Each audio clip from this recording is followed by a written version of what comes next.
তাই জেনে রাখবেন বাবা, ধর্মীয় কাজ, শুভ কাজ, আপনার বাড়িতে বৈষ্ণব সেবা, ভক্ত সেবা, ভগবত সেবা যেটাই করুন না কেন,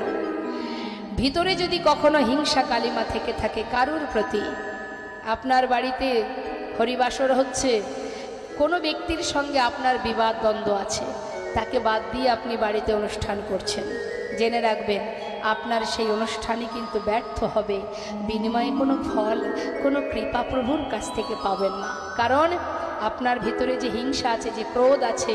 কারোর প্রতি অভিমান থাকুক, ক্ষোভ থাকুক, সেটাকে দূরীভূত করে যদি নতমস্তকে তার কাছে গিয়ে তাকে নিমন্ত্রণ করে তাকে ঘরে এনে সসম্মানে যদি তার সেবা দিতে পারেন, তবেই আপনার সেই যজ্ঞ সার্থক হবে। তাই গৌর, তাই বাবা